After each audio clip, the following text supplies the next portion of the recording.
You are now listening to the House by the Video Store podcast.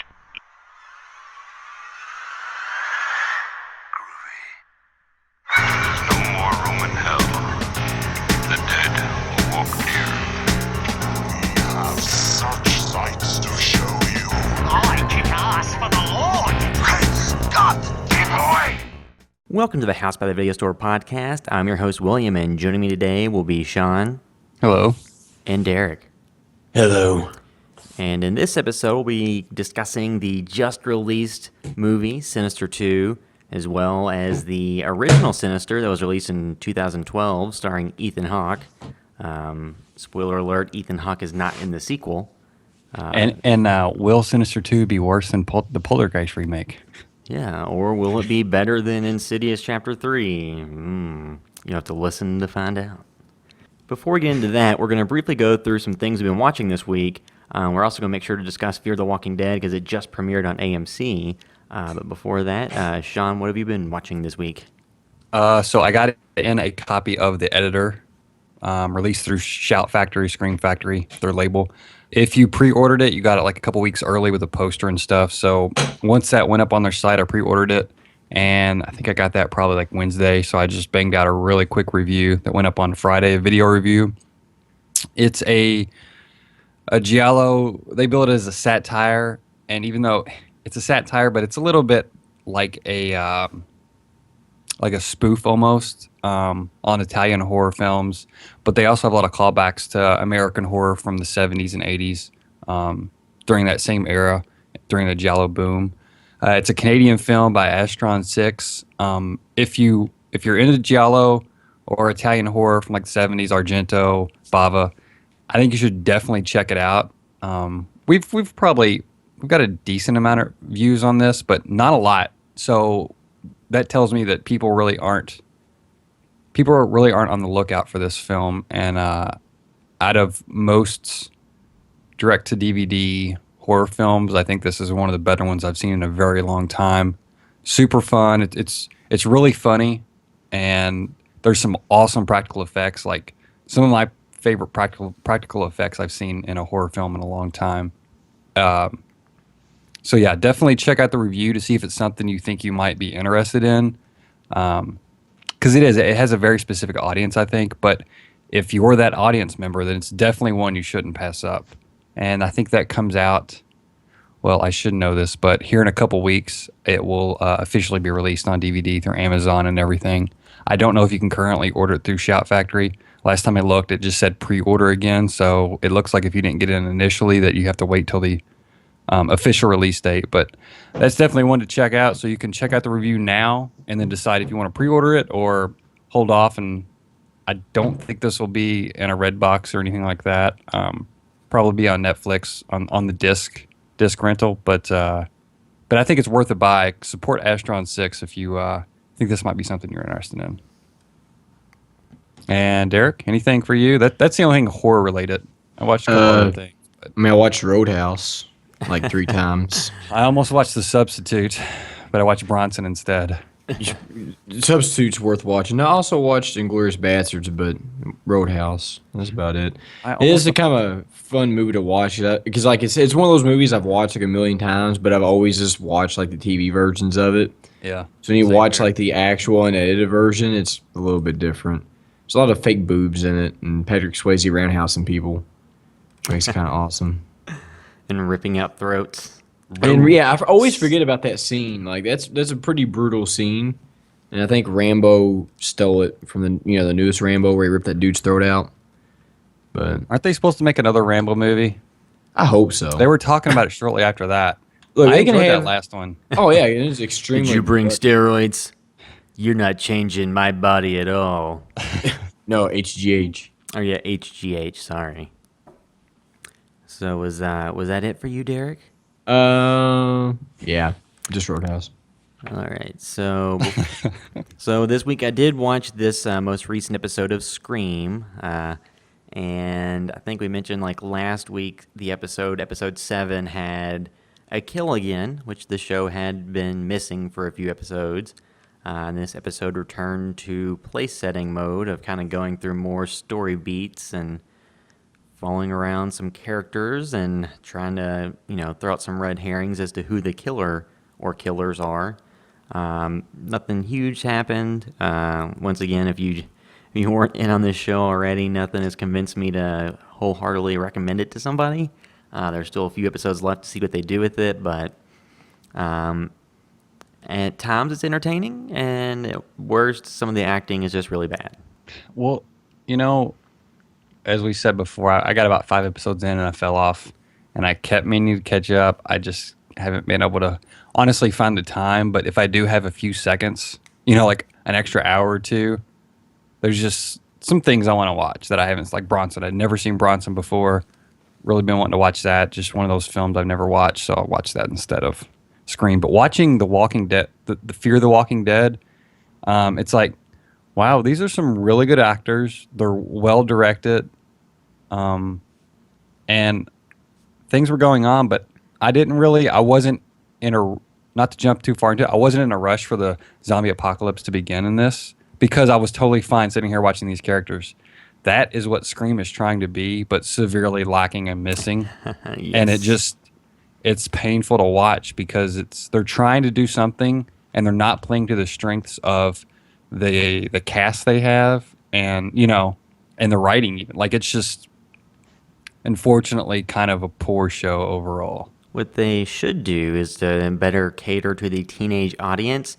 Film the show completely through Vines.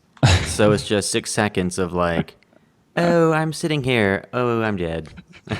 And that's how you unfold the entire series. Well, at least it wouldn't take up as much time. I may watch it then. But even the high school age kids in Fear the Walking Dead, and I'm just talking about, there's going to be no spoilers right here. They're, although one looks pretty damn old, but Yeah. he looks like he maybe be 30, maybe older. But for the most part, they're pretty good. And one of the girls' boyfriends, he's excellent, naturalistic. Like, really impressed with the cast on that. And I wish MTV could have, I don't know, instead of getting these pretty faces, and not that anybody on Fear the Walking Dead is, An a uggo. monster or anything, but they look like real kids, even though they are TV. You know what I mean? They are TV appropriate, most of them. But at the same time, they have a naturalistic look. It's just right away, it's way more believable. Even though the kids are like, essentially seems like they're learning how to graffiti on the first day of school, and small spoiler, but you know what I mean? Yeah. It's just, Scream feels so stilted. Yeah, it just feels like, and two, I think they did themselves a disservice by calling it Scream. Yeah. Because what they did with that was they invited the criticism of all the, 20, 30, 40-somethings that watched the series when it originally came out in theaters, were big fans. And now they go back and watch it like, well, this isn't my Scream. Where's Officer Dewey? Where's Dewey, the worst cop? And actually, he would probably fit in this show, at least in terms of his policing ability, because he was such a terrible cop. Well, him and Deputy So-and-so, I think, should team up. Actually, Actually, one of the reviews referred to the deputy as Doofy Jr. What's that from Sinister 2? Yeah. Yeah, And Doofy, that's what Doofy was the version from Scary Movie. That's what I was thinking when I was watching the first Sinister. I'm like, if- wow, this is somewhere in between the Scary Movie parody, And Dewey, and the real one. Like, well, and two, if anybody watched the show The Wire, the actor that played Deputy So-and-so, James Ransone, he was Ziggy Sabatka on The Wire, who's kind of like a little punk bitch character. So he definitely has like a type of character he plays. But not to get too far off track. So yeah, so Scream is maybe it'll blow us away in the last few episodes here. No. Not quite. Kind of no. It'd be hard to recommend anybody who wasn't in from day one to go out and watch this from beginning to end. What about that new zombie show they just made? So Fear the Walking Dead premiered tonight, and probably to huge numbers. well, I was watching it on Sling TV, which you're not aware is like a subscription service that's over the internet and it has multiple different channels, and it has like ESPN, AMC, TNT, different channels. And it was a terrible viewing experience the entire time. It kept having to buffer, and then the video quality kept being very, very poor, and the audio quality was terrible. So I'm assuming that means there were a lot of people watching it. Just because... And by the way, we record these on Sunday nights. So, Yes. and these go out on Tuesday, and it just ended. Like, we started recording slightly after 10:30. Well, let me just ask y'all this: as compared to the original, whatever Walking Dead pilot, whatever you want to call it, the first episode, is it on the same level or is it better? Because the only reason I ask actually is a different type of show so far. well, My my we main can compare the episodes. Yeah, well, my main concern is like the first one was like really epic and pretty nice, and I had like good directors, and then it just went. So it makes me wonder if this will follow the same suit. Because if the Walking Dead doesn't get much money, it doesn't seem like this show will probably get that much money. So probably I don't know. It seems like to me it end up being the same product, just a different name. You mean the budget for the show? Yeah. Yeah, so one of the issues, if you go back to The Walking Dead, so like the series premiere was directed by Frank Darabont, who has done a ton of great stuff. You know, Shawshank Redemption, Green Mile, The Mist, you know, multiple things. He's done, you know, a lot of great work. The premiere of the series was great. It was like its own standalone, like 2-hour movie. It was very beautifully shot, had a great budget, you know, great effects. Everything about it was awesome. But then they kind of devolved into some episodes that were trying to make do on less budget. And there was only 6 episodes in the first season, and they went to, I believe, like 16 episode seasons now. And the budget from season 1 to 2 dropped significantly. So with, you know, more than double the episodes, the budget dropped. With Fear the Walking Dead right now, it's just a 6-episode run. So hopefully they can avoid like all the episodes of filler and people in warehouses or on a farm or out, you know, just arguing over bullshit like, where's my daughter at? Yeah. And then, you know, all I just all want my the- kids back. So, like, I mean, I don't want to get, you know, like I think we said we're not going to go into spoilers on it, but, you know, the first episode, it didn't, like, go full tilt zombie apocalypse from the get-go. I mean, it actually built up the characters a little bit, kind of introduced you into, I guess, some of the, you know, the approach they're going to be taking to this, like the angle they're going to view the, you know, the zombie apocalypse from. It's not going to be, at least from what the show indicates, it's not going to be from the perspective of like the military or the police. It's more of just from regular people who have to deal with what's going to be happening. Oh man, there's zombies. Maybe like most of the kids. You know, I liked the premiere of The Walking Dead, but some of it, I was like, oh man, that was like 2-hour premiere, I believe, right? I had to look, yeah, but it was, I think it was. Yeah. And honestly, some of that drug for me a little bit originally. I thought it was good, absolutely, but it wasn't. It didn't make me think, oh man, this is gonna be my new favorite show or anything like that. Yeah. Fear the Walking Dead, I also don't think that's gonna be my new favorite show, but I felt like it moved at a good pace. I really like the characters, for the most part so far. But again, I'm not a big TV person, but I feel like they're doing a lot of things right, especially compared to something like Scream. Yeah. So I'll definitely watch next week as well. And if I do fall off the show, yeah, it may be because I'm just lazy and I haven't caught up to it. But I don't think I'll be watching this one out of obligation like I am Scream. Yeah, I mean, and I don't care. I know everybody said, oh, how, you know, wondering if they're going to reveal how it happened, and I think they said they're not going to. I don't care about that. I just kind of want to see some characters go through the apocalypse and some drama happen. And actually, I'm kind of, when I think of, I'm kind of excited because I know what direction they're, going to go. So I'm excited to think about who's going to start getting killed off and who's going to start dying. I think I'll enjoy seeing some of these characters die, not because I don't like them, just because it's fun watching people suffer.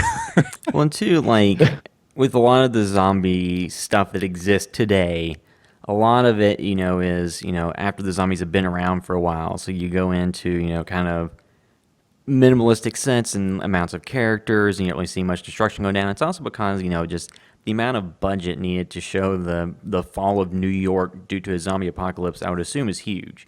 Yeah. And, like, there's some, 28 days later, the Danny Boyle film that kind of really kicked off the resurgence of, the zombie or infected genre. They're infected in that movie more so than zombies. Kind of kicked off the kind of renaissance for that genre of films. Mm-hmm. And that was kind of a small story that took place kind of after the apocalypse. Kind of like The Walking Dead, like the characters in the hospital and they wake up later and have to deal with the fallout. And then 28 weeks later was the one that was a much larger scale movie where they're, dealing with the military, the entire city, like after they think they've contained the outbreak. And, you get a much larger scale. So this one you kind of get to see, the elements leading up to the zombie apocalypse and how that happens in that universe. And they're not tying themselves to the other show of, backing into elements from characters you already know. They're not doing that, which is a positive. Because, with prequel stuff, when you have prequels that have existing characters, you always know what's going to happen.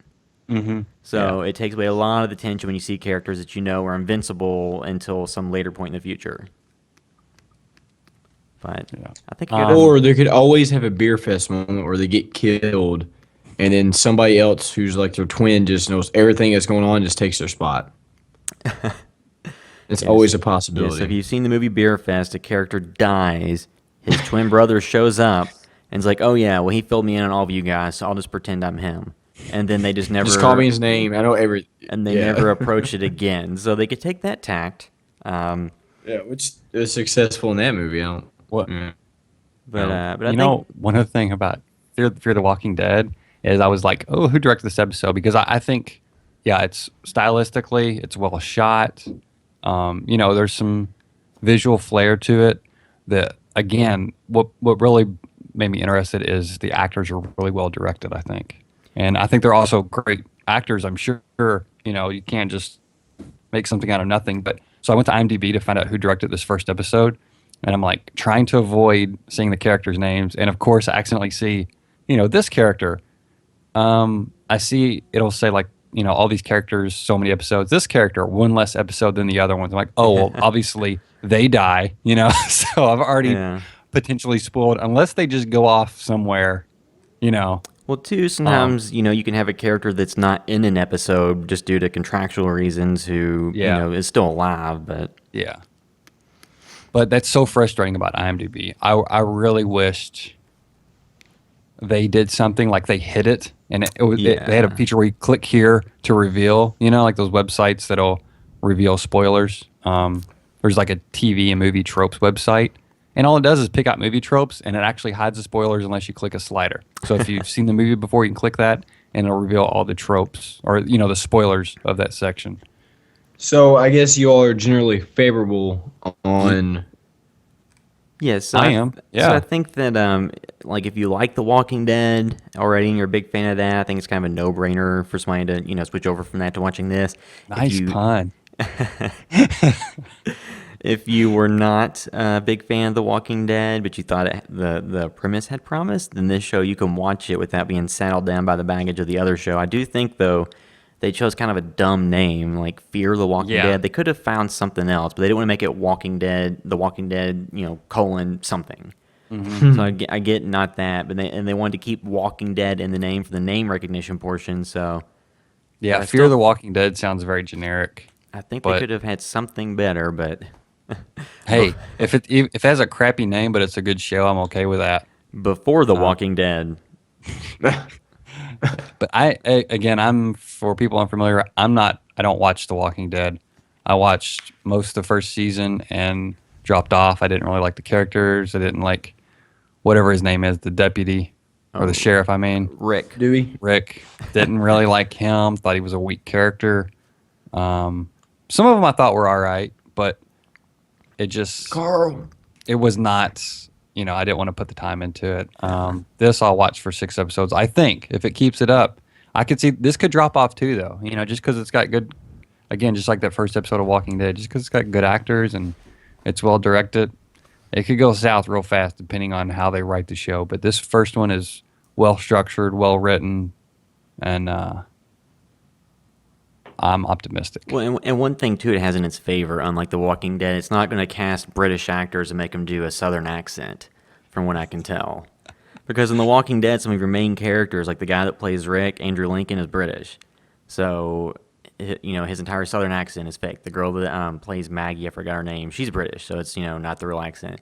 the guy they had play the character, the governor, was doing he was British too, and he was doing his damnedest impersonation of Liam Neeson's American accent. So That's great whenever, you're trying to go for this certain type of flair for your movie or TV show, and, it totally misses the mark because you've picked the wrong actors, relatively speaking, the wrong actors for the role. I mean, I think like everybody was like a good actor per se. Just the Southern accents. Like I hate Southern accents, and if you think I have one, that's it's all relative. Like so, like in Louisville, Kentucky, pack one. Yeah, fake. Like in Louisville, Kentucky, which is where we're all from. You get like if you go up north, people are like, oh, you have a Southern accent simply because you lack the hallmarks of like the Northern accent. And if you go to the South, everybody's like, oh, you're from up north because you don't have the hallmarks of the Southern accent. So you can have like this mid-America mishmash where some people, like anywhere you go, somebody knows you're not from there unless you go to like Ohio or something. You're not from here. Yeah. So I guess we can let that wrap up our discussion of Fear the Walking Dead and get into these Sinister movies. And we can start off with the first Sinister film, the 2012 film featuring Ethan Hawke. Wasn't that during his like semi-resurgence when he did like The Purge and that within like a year of each other or something? Yeah. He like faded into non-existence again. Yeah, he went for, like, because I remember reading interviews where he's like, oh, I'd never do a horror film. And then he does The Purge and Sinister within a relatively short proximity of each other. And like when Sinister came out, like so. That movie came out in 2012, so long before we had started this website, before the website got started and I joined it. And, that wasn't I still love horror movies, it's one of my favorite genres, but I didn't see every single movie in theaters. And when that movie came out, just like everybody said it was scary, but the previews for it just didn't really rub me the right way, so I never watched it until recently. And, well, just to give you an idea, just the plot synopsis from IMDb, a true crime writer finds a cache of 8mm home movies that suggests the murderer he is currently researching is the work of a serial killer whose career dates back to the 1960s. And that's the summary from IMDb. So the key element of this movie, at least from what I remember the promotional materials for it, was the home movies that were in there that the main character, played by Ethan Hawke, was watching. And two, just to mention, for Sinister, it's going to be full spoilers because, why would you possibly want to know about Sinister 2 if you don't want to know about Sinister 1? For Sinister 2, we will start out spoiler-free and then end with spoilers. But, the main thing I would say that was the strong suit of the first Sinister was its, kill film home movies. And the fact that it had a big name like Ethan Hawke and then also Vincent D'Onofrio in a relatively small role. So those are the positive elements from my perspective. So what's everyone else's thoughts on this movie? I think that I guess you call him the boogeyman character was a creepy design, which sometimes I think he kind of came off too much like came from WWE. He but did besides that, he looked like he was a member of Slipknot. Yeah, it looked like Kane during a Slipknot performance in like the early 2000s. But I mean, it was still a creepy character. And this was a Blumhouse production, correct? 1 and 2, right? Yes. Yeah, it's a family you can and a house. definitely with some tell ghost crap the happening, Blumhouse. So it is. Yeah. Yeah, and you definitely feel their stuff. I think in the first one, some of the things they did well when they're first introducing like the boogeyman in it, like a lot of the pictures he would like look at, when you could see like the character would move in it and look at him, I think was creepy. There's like one scene where there's like a pool murder, and he's like watching the pool murder, and you can see him like walking underneath the water as like the frame is, or it's like paused, which I think was effective. And one thing too, I will give this movie and even the second one, which is they do have jump scares, but they're not cheap ones, like they're always related to. Yeah, I mean, there wasn't like they're not a random cat. No, they're not. It's always related to a greater something else. Like it's always attributed to something that's actually haunting them or after them. It's never just like a rabbit. Like, oh, it's this noise. Open a cabinet up and you get jumped in the rabbit jumps in the screen. It's never nothing like that. I mean, I'm not saying they're not cheap, but at least they're somewhat tied to the story or one of the monsters or something that's in the story. For me, they didn't really ever work. And maybe they didn't work. Yeah, the thing I liked about, like, say, Insidious 3, though, is the jump scares in there, they would build the tension, and sometimes there would be something, and sometimes there wouldn't be something at all. So it kind of kept you on your feet. This movie, it's just it didn't build them up for me. And I know sometimes the whole thing about the jump scare is, I guess they didn't feel cheap in Insidious because they were earned, because it gave you that tension in Insidious 3. This, for some reason, the jump scares never really got me. On the first one, it's been a while since I watched it, but I remember this is something we talk about. And I still remember this from when it originally came out. There was like a scene where I think you maybe you're about to talk about this. See some of the kitchen, where the boxes in the kitchen, and he walks up to the box, and so this is the daughter that jumps out like upside down, which I really hate because that was in the commercials. So when that scene actually happens, you immediately recognize it, and then it loses any tension or any possibility to be scary because you already know. And that's something we talked about that Insidious 3 did as well. I don't understand why these movies do that, because it just makes, if you just don't do that, you don't ruin the scariest moments of the movie. Yeah, so it makes it more. Whoever's cutting these Blumhouse trailers. Yeah, they the trailers for all these movies. I think a horror movie, like a trailer, it's an effective means for setting a tone and kind of giving someone an idea of what the type of movie they're in for is. A lot of horror films get into trouble when they cut a trailer that doesn't represent what the end product is, and that's when you end up with people walking out of the theater mad and pissed off and about the movie sucks and they hated it. So I mean, trailers for horror films kind of walk a fine line, but a lot of them lately have very much overshared. I didn't actually watch a trailer for Sinister 2. I only caught the 30-second or less TV advertisements, and those TV ads ruined the key moments supposed to be scary from that second film. I said, the first film, people talked about it being one of the scariest movies of all time, because Corey did that one list of the top 5 films that scared me. And he had Insidious, the first one, on there. And then somebody in the comments said, what about Sinister? And I would say after watching Sinister, it had a creepy vibe, like the kill film to open the movie. I think that was effectively done. They were, relatively simple. They were kind of, easy to digest. You kind of saw what was happening. And they were creepy. And as Ethan Hawke found more and more of them, it was very creepy. But beyond that, I just got 2 words for my thoughts on this movie: Ghost Kids. We had complained before on the review of It Follows, the one element in the movie that seemed out of character was when they're in the boathouse and the It Follows creature took the form of a little kid with a screaming mouth. Oh, and we're that was that's very cliche, and it was kind of out of place. Aside from that, the movie's great. This movie is some people are just really freaked out by kids or something. Well, I don't know if that's fair to say, because in the first one it really wasn't that, because the kids were never possessed or making those faces. They were just essentially poisoning their family and then murdering them in terrible ways. Well, there was the scene where all the ghost kids are running through the house right behind his character, and I was like, this to me is not scary at all. It's just it's going down this route, and it's a movie too that kind of has a twist in the last 15 minutes of the movie that you that they tell you if you haven't figured it out by then. I figured it out within the second snuff film he watched. I was like, oh, okay. It's we said before, this is all spoilers. I was like, oh, it's the kids who are doing it, because who else will be filming it? Because the Boogle guy is in the background. He can see him in the bush. So it's obviously the kids doing it.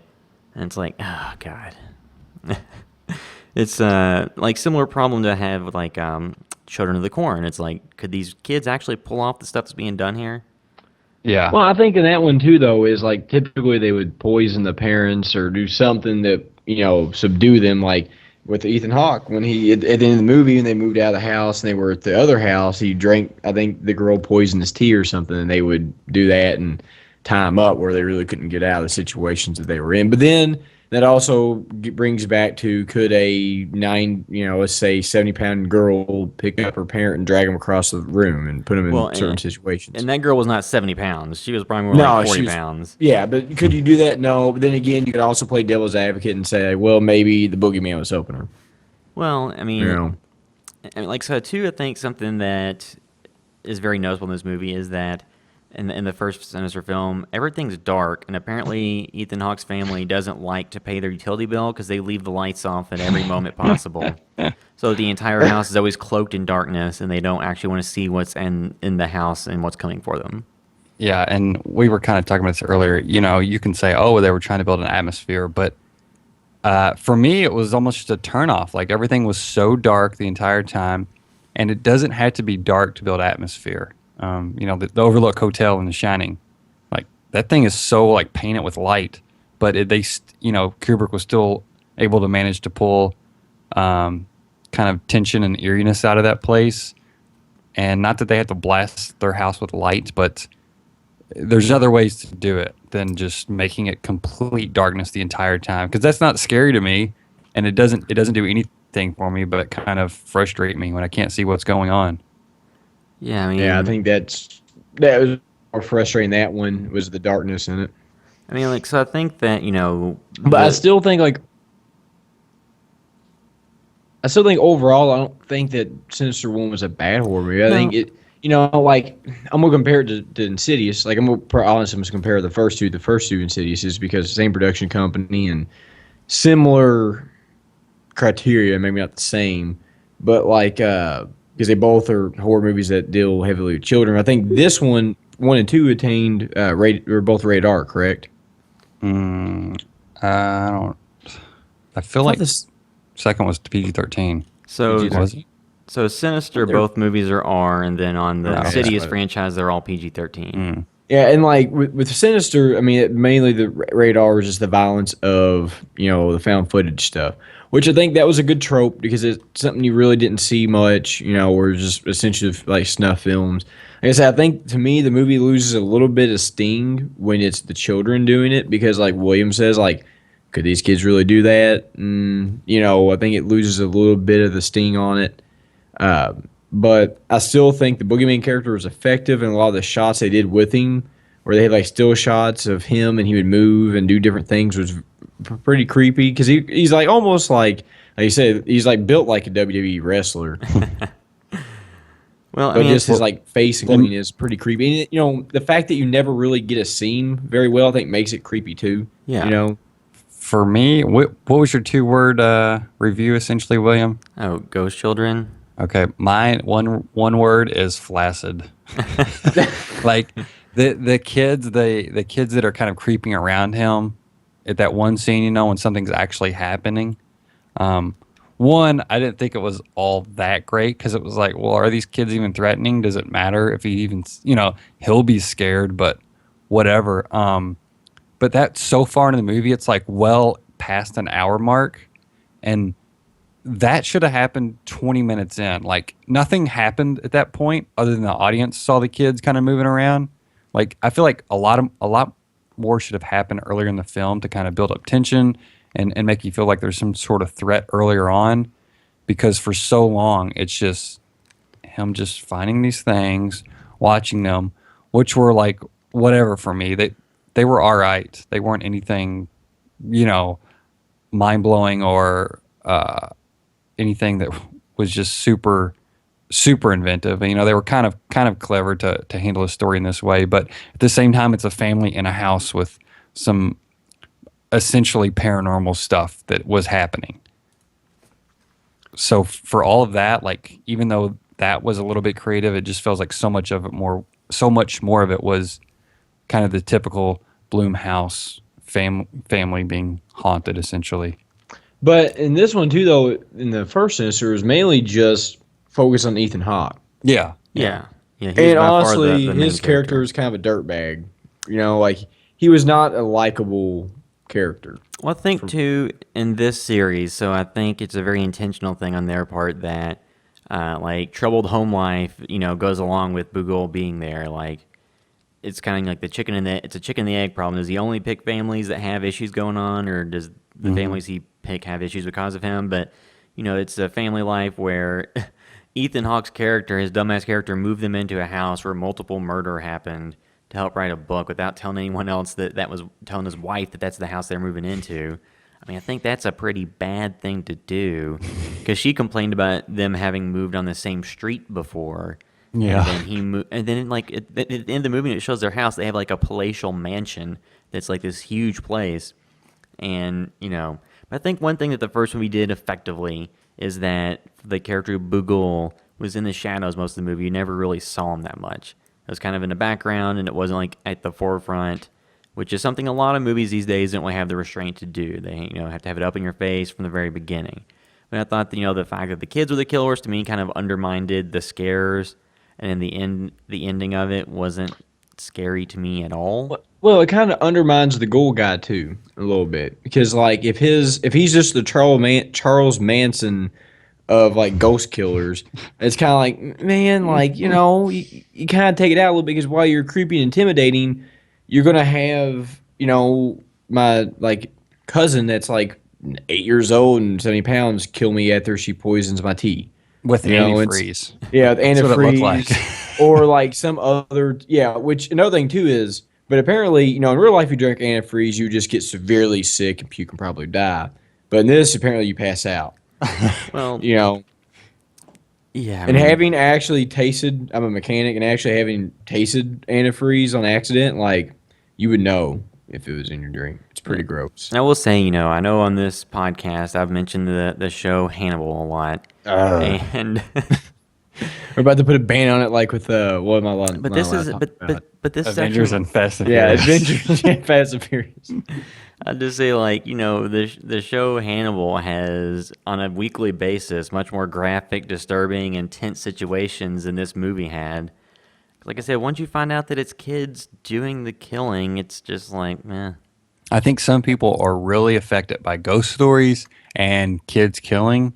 And that's probably, people that like this movie, and I guess the writers, something that affects them. But for me, neither one I really give a shit about. Like, some ghost stories can be well done, but there's just been so many lately, and they're just, some of them are just boring and just feel unthreatening. Yeah, so I think they're just not as fun as normal horror movies to me, or other genres of horror films. No, another thing too is like, I know since it's full sport, Ethan Hawke dies at the end, everybody dies at the end, Ghoul takes kid, movie over. Me being the type of person I am, sometimes I don't like those endings, and I feel like they're a little cheap. Like, you don't always have to, everybody doesn't always have to live, but I feel like when that's like when that's the theme of the movie that happens, it's kind of like, man, this is, you could have summarized this by let me watch the whole movie of him dying, and I would have been happy with this that. whole film. And I was thinking during this whole film could have been 40 minutes long. They could have cut out a bunch of it, and it had the same effect. And also too, they totally zap out any tension or like anything they've built towards in this film. They throw it away by having them get killed, not only off screen, but there's not a lot of tension to it. It's not them struggling or realizing what's going to happen. It's just, they pass. Essentially, he falls asleep, and then you see the picture of them dead. Yeah. And it's just kind of like, okay, well, they died, but they could have done so much with the end of that movie that kind of left you hanging and thinking about it. But I will say this. They took the wrong approach in my opinion. I think they took the wrong approach, but I still think the pool scene where you see him like going through the bottom of the pool. That's pretty good. Yeah. No, it was the actual Ghoul from under. It was him going through the bottom of the pool, like you see him walking through it, which I thought was really effective.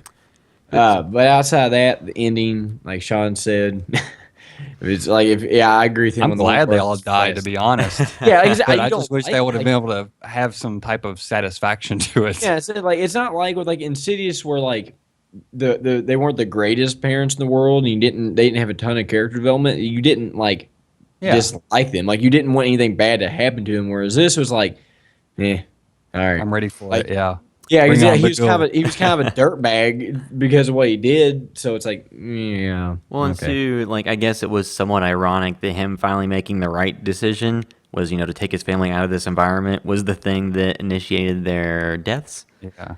So, I think, like, when people talk about this movie, it got generally great reviews or good reviews for a horror film. It made money. Like, this movie, it's not aggressively bad. It's a solid, for most people, like 3 out of 5 probably.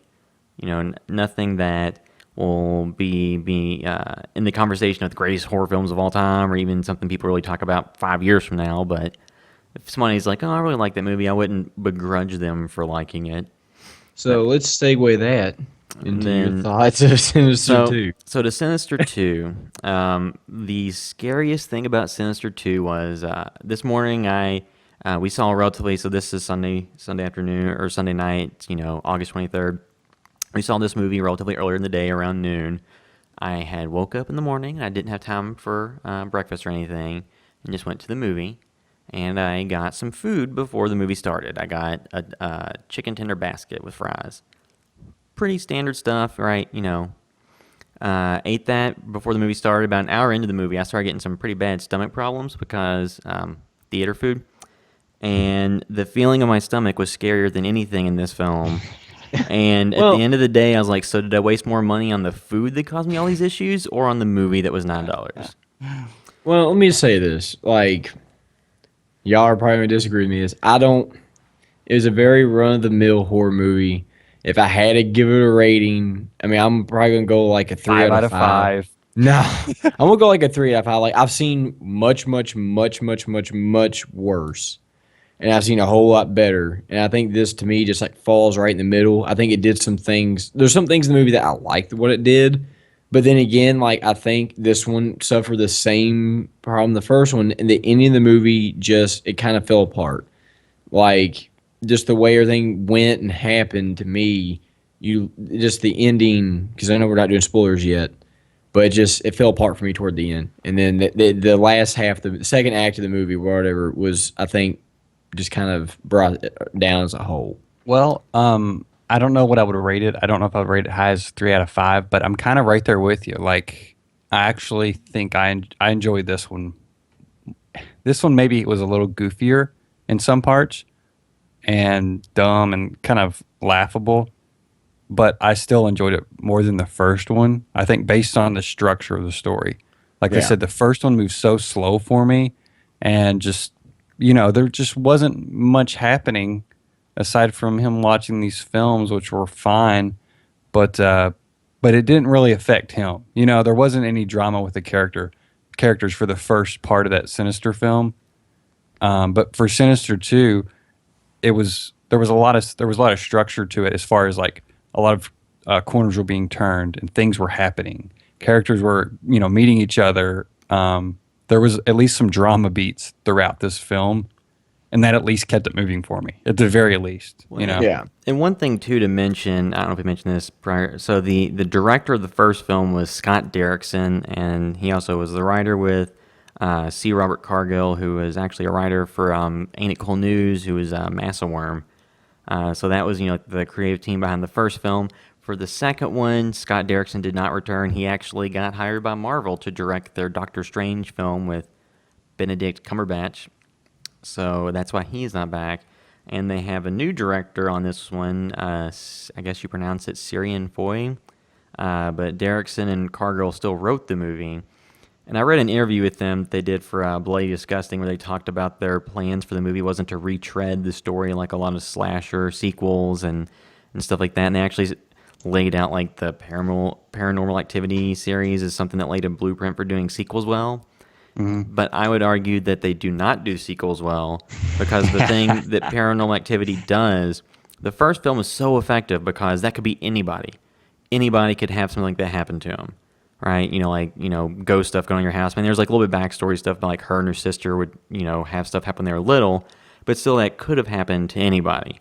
But as those movies go on, it's more and more of a multi-tiered conspiracy by a coven of witches, and it's a prophecy, and it's like, okay, you've gone from being like a broad horror film, because I think horror films work best when you can always put yourself in the shoes of those being affected by the situation. When it becomes a super, super specific set of circumstances or, destiny for something to happen to somebody, it kind of takes out some of the horror elements, because then it's only the characters in the movie who are affected, and if they didn't build them up properly, then you don't care. Mm-hmm. And in Sinister 2, like, it went a little bit more into the kind of, I guess, the roles of Bagul, and it showed him on screen a lot more. And so the roles didn't make a whole lot of sense, because the roles they established previously was that whenever a family was in a former murder house, they would move somewhere else, and then their family would be murdered. Somebody would have to move into that house, and then move from that house to somewhere else. Why is that a rule? Well, that I was think the just a reason pattern. why is that because that way you didn't have the same murders. Everybody didn't die in the same house because at Oh, some see. point in time, So you like could people would stop moving in there. But Yeah, if you you could moved from that spread it. house, yeah, you could spread it. So Yeah. I guess is the only way to spread it, which is why I thought it made more sense. But and this one, it's just a house that had had a murder previously that had no connection to the house from the prior movie because Deputy Soso burned it down. Which is say that the main character in the second film is Deputy Soso, who was kind of just a secondary character in the first Which film.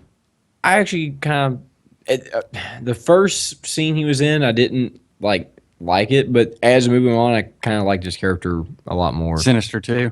Yeah, the first He scene had in his ups Sinister and 2, downs for me. I was glad, Yeah. kind of glad to see him again. Like I kind of like that, but yeah, I liked him. I mean,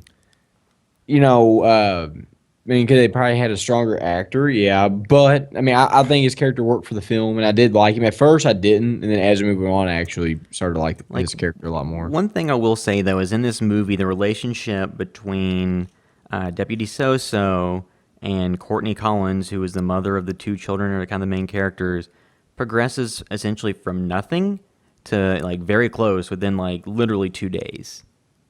Like, I don't know that within 2 days I'd be asking somebody to stay the night and sleep on my couch. yeah. Well, you got to But- figure too, though. In that situation, she. Not spoilers yet, Yeah. but maybe given the situations that were going on, it kind of made sense. But for all she knew, he was a murderer. I mean, look at Jared from Subway. I think before we mentioned he might be a child pornography ring leader or something. We mentioned that before, but we said allegedly. Well, we can remove the alleged tag, and Jared is a pedophile. But if you just saw, Will you please just call this episode of podcast "Jared is a pedophile" and not put it in your context? Whatever, don't mention any of the movies we're covering. Just Jared is a pedophile.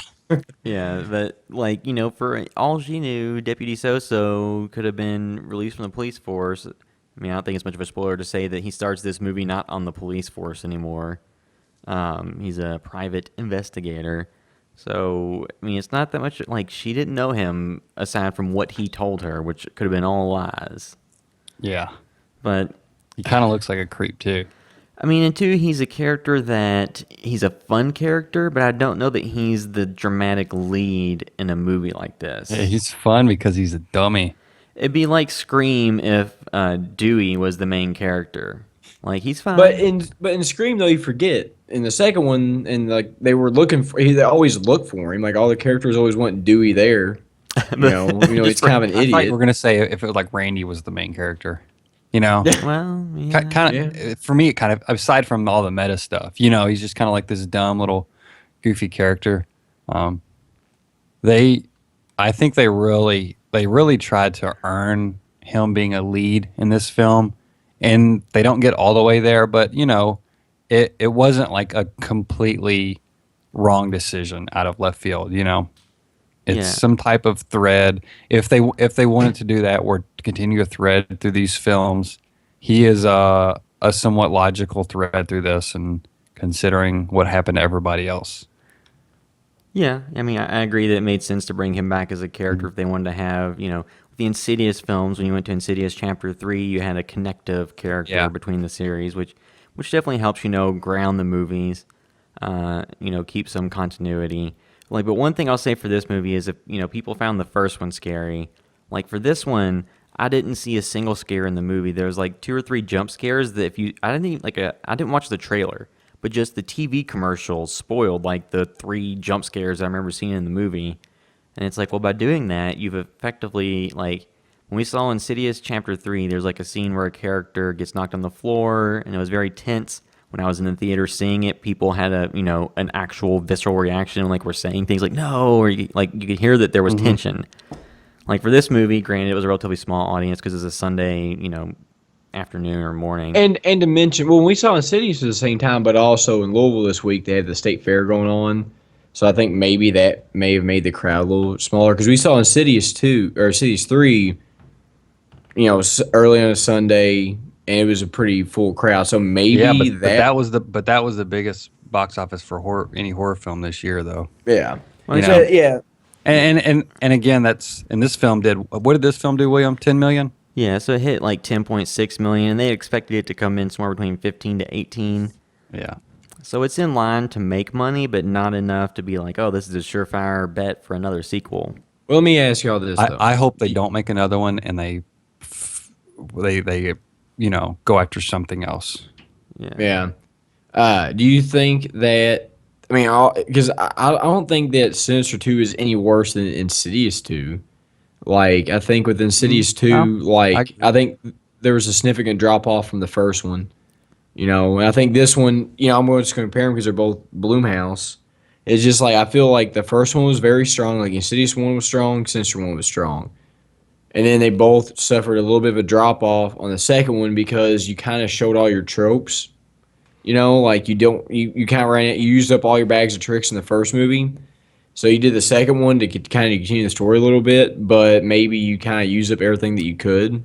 Well, and maybe they might not ever revisit it, or it might be like Insidious 3, where the third one's probably the best one. I just kind of see it being similar to that. I think that like a big difference though. So like I will kind of say like in like both cases, the first movie in Insidious and Sinister be the one that people consider to be the scarier entry. I would have to assume. Then the second film dives a little bit more into the mythology of the world and what's going on. The difference was in Insidious Chapter 2, you kind of liked all the characters from the first movie, and the child actors were better.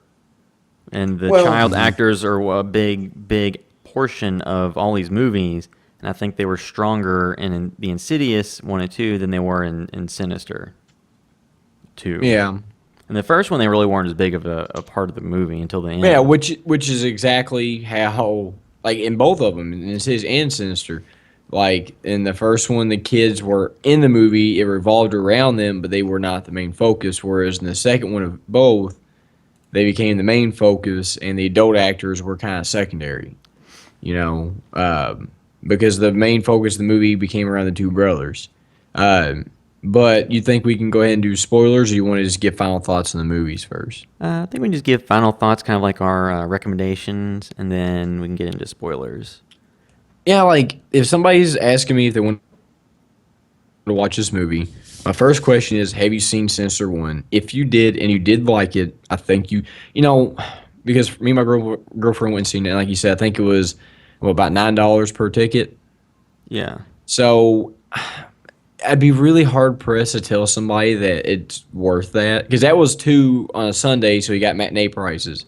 So that's actually a little bit cheaper than normal. So I'd be a little hard-pressed to tell somebody to go spend full ticket price to watch a movie, especially if you're taking more than just yourself. But I still don't think it was like if it was on Netflix or Redbox, or you could get it on a streaming service really cheap, I'd tell you to rent it, watch it. But as far as paying full ticket price in theater, I'd be kind of hard to tell you that, because I think it did do some scenes effectively. I think it kind of lost a little bit of the creepy atmosphere that it attained in the first movie, but I think that's kind of goes back to you kind of use your bag of tricks in the first one. And now that the character's known and the world's a little bit more, I guess they just kind of investigate everything a little bit more. It's not as creepy, but I still think, if you like the franchise, you like Blumhouse stuff, then yeah, go see it. I don't think you'll be disappointed with it. But if you're looking for something as scary as the first one, you're just not going to get it. It had its moments, but there weren't as many moments in this one as there were in the original. William, you want to give yours? Yes, I mean, I think that to echo what Derek said, so if you loved the first Sinister, then I don't think you'll hate the second one. I think that it is more of the same in terms of what you're going to expect from Ghost Kids. I would say that it is better than Poltergeist.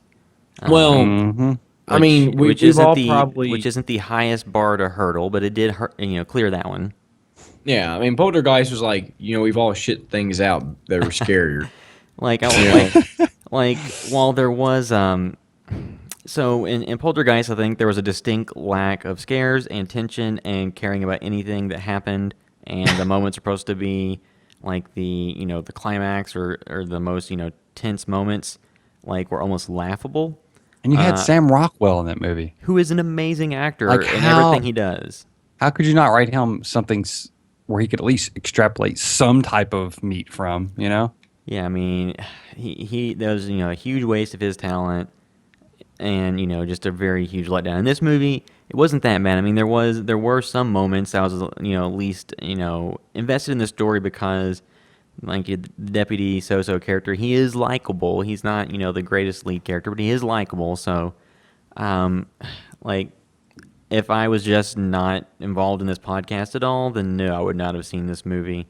And if somebody didn't love the first movie, I would say at best you can just check it out if it hits the streaming services. Yeah, it's funny because I was talking to my girlfriend about this earlier. I was like, yeah, I'd recommend someone watch on Netflix.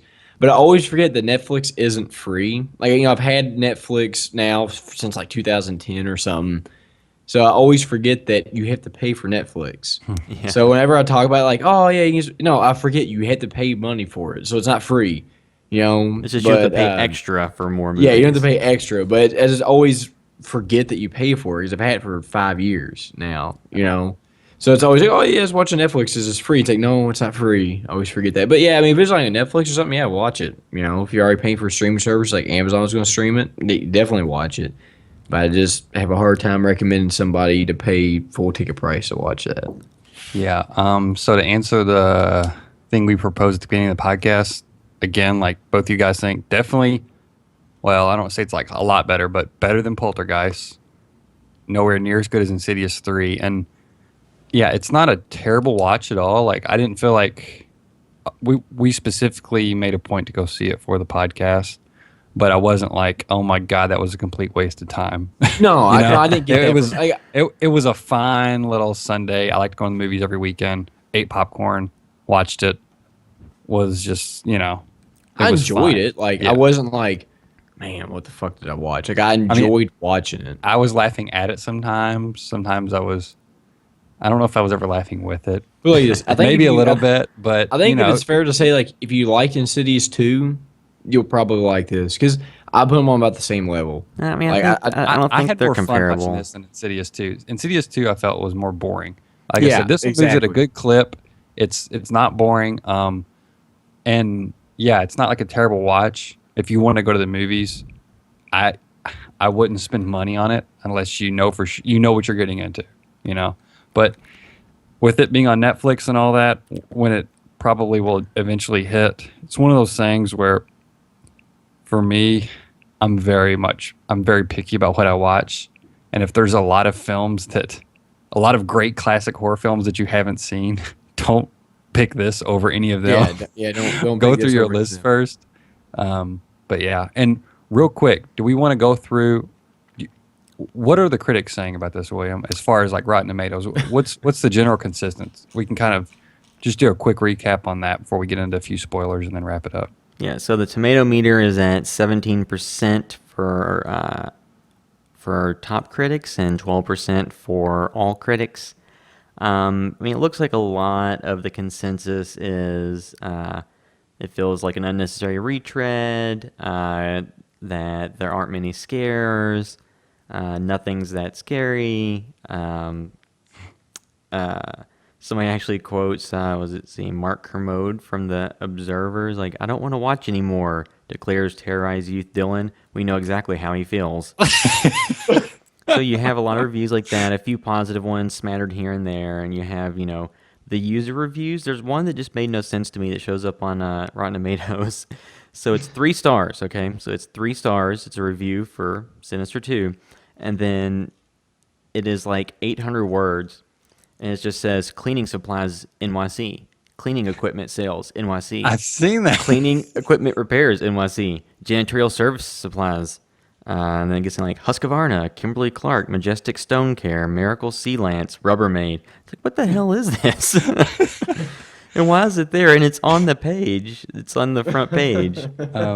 Okay, so, and I can see a lot of critics really bashing this film because if horror isn't their forte, we're horror fans. So anytime anything comes out in theaters, we're at least like, oh, we're curious to check it out, to see where horror films are going this year, what trends are. So even if it's a bad film, it's interesting to get a pulse on all this.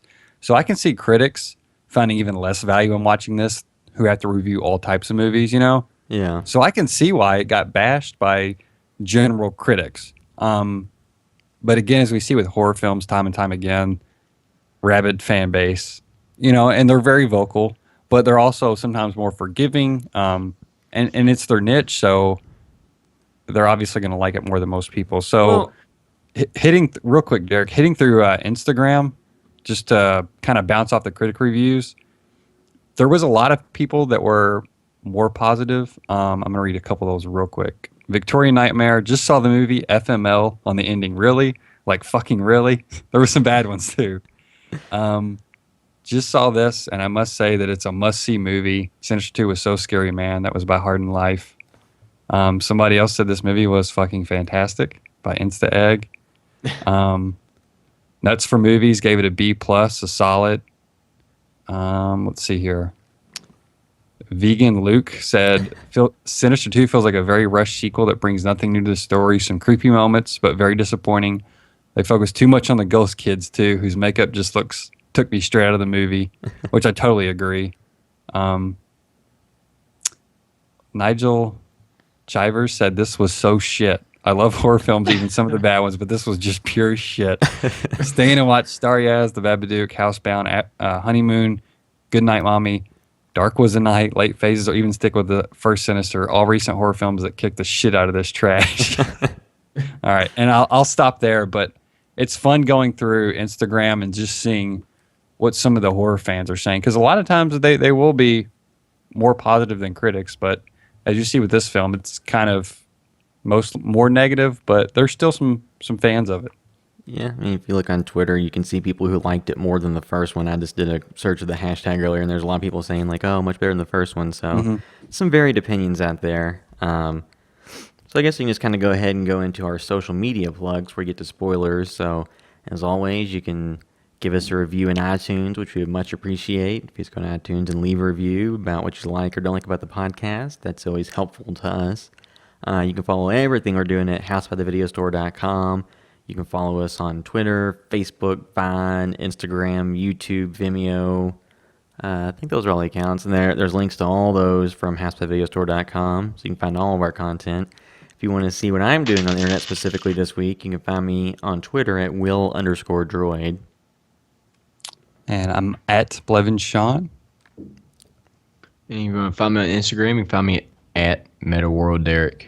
Now we're going to go into spoilers for Sinister 2, so if you haven't seen the film, now's the time to head out. Thanks for listening. And also, we just had a little bit of a snafu, and Derek has dropped out, so it's just me and Sean going here through the end, discussing the spoilers for this movie. But one thing I'll say that, about this movie, there's a piece of, one of the times I'd use the restroom due to the terrible theater food. The scene that I missed was one that I was aware was in the movie because some of the reviews give you way too much story detail. But I heard there was a scene where the main character, Courtney, told Deputy So-So within a day of meeting him that she wished that he was the father of her children. It is. I was looking at Nicole, we could not believe how awkward that exchange and dialogue was. Yeah. This scene and this dialogue exchange would be right at home in the room. I kid you not. It's Diane! They're doing this awkward giggle, and it's supposed to be this kind of, they're supposed to be awkward around each other, I guess, because they like each other. Yeah. But it just comes off as super weird, super awkward, and uncomfortable. And then after all that, she says, she blurts that out, he says something about, I think her her husband or whatever, Yeah. And then she's like, I wish you were the father of my children. He's stage and it is 5 so flinger. Whoa, what just happened? Like- I can't believe they left that in the film. I guess, they should have reshot that. They should have said, look, guys, we just got to eat this and reshoot it. But so weird. Just, in real life, I think that a statement like that could be a nice, heartfelt, meaningful statement, but that's something you say when you've been dating somebody for 2 years, oh, I wish I'd met you first, blah, blah, blah. Yeah. Not to somebody you've known for a day. Yeah. It was so weird. Yeah, there's just one thing I did like about it. This film was the tension they built by having them move with her father's house towards the end, you know? Yeah. And then him not, and then Deputy so-and-so or whatever his name is now, you know, kind of somewhat powerless or not being able to convince him like, hey, something's going on, you know? Yeah. Of course, it is like most films where he just gets beat up or whatever and then runs away without even trying to explain to him even more that something is going on. Yeah, it's...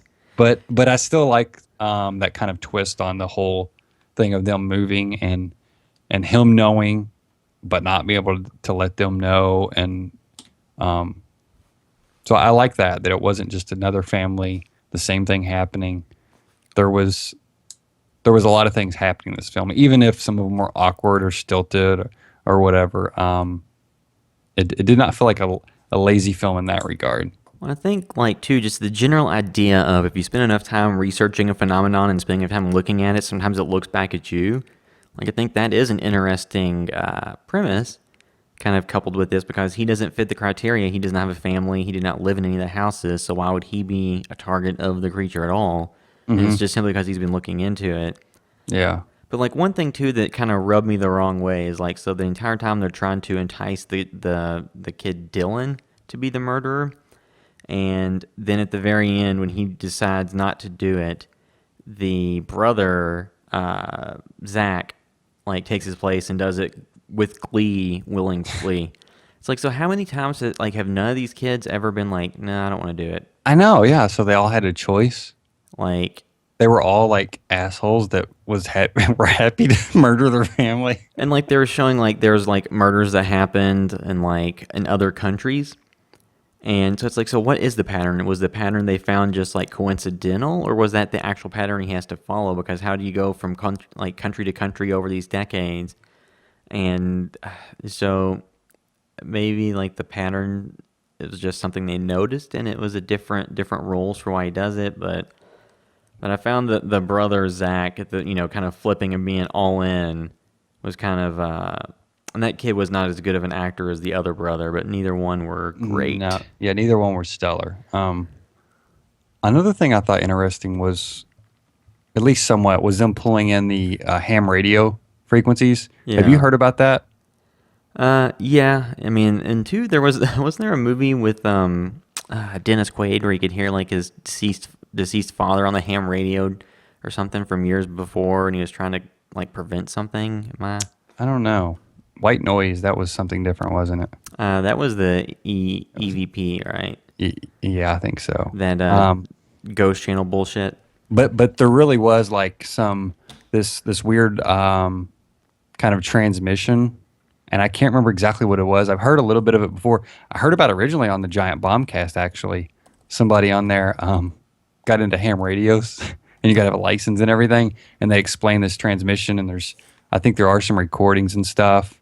I believe it was, I don't know if it was around the Cold War or when these kind of weird transmissions started, but I thought that was a cool thing to change it up, and they expanded on it without feeling too contrived. Like, hey, he wants to record these killings in some type of art form, or, not just, it can go further back than just the film cameras.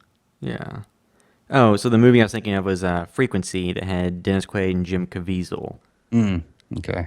So I think this movie also kind of just, threw a lot of things into the story.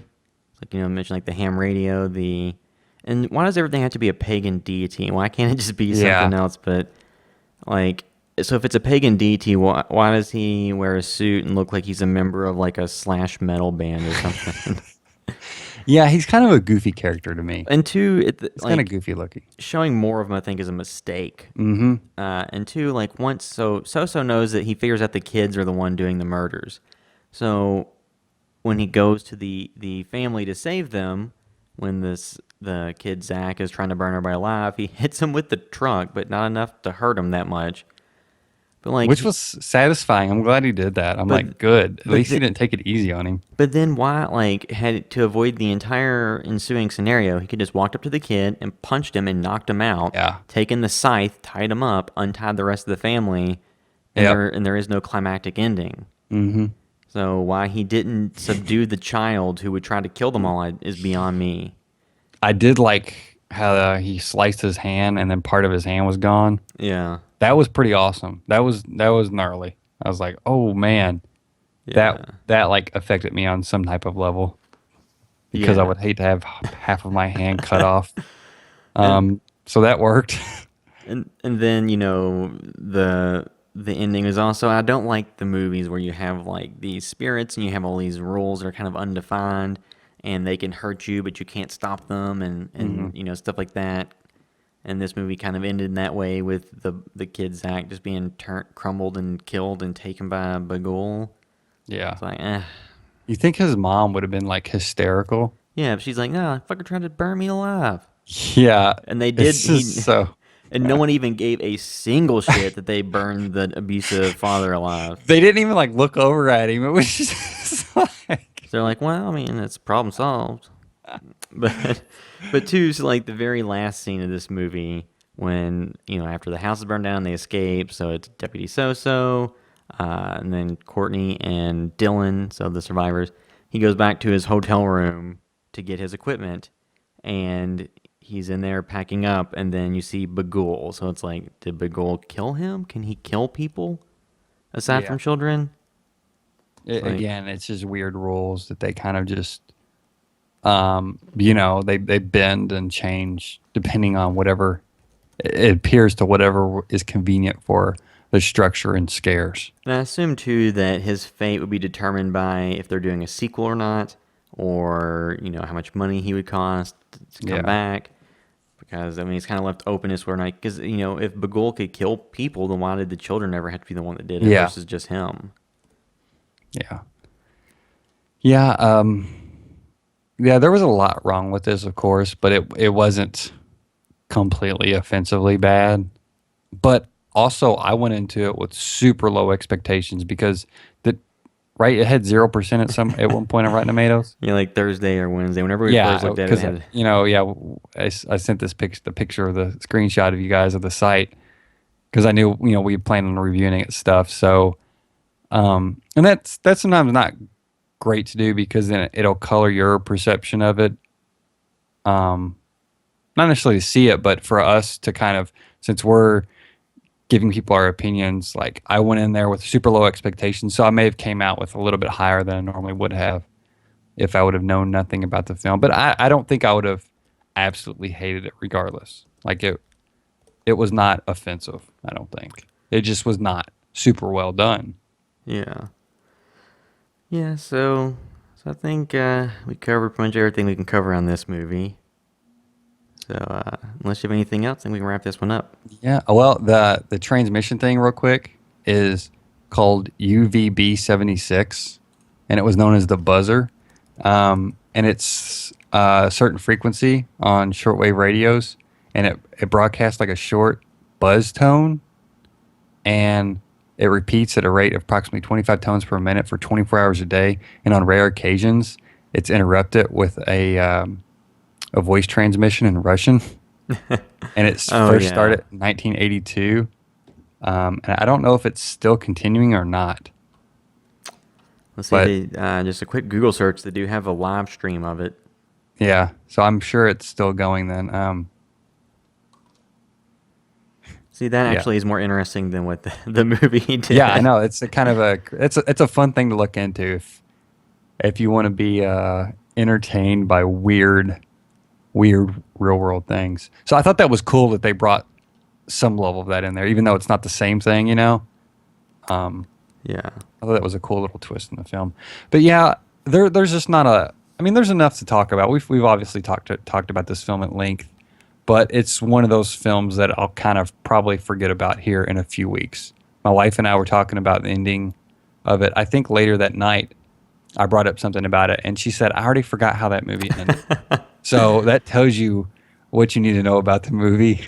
There's nothing spectacular. You know, there's nothing that stands out. It's definitely not a must-see.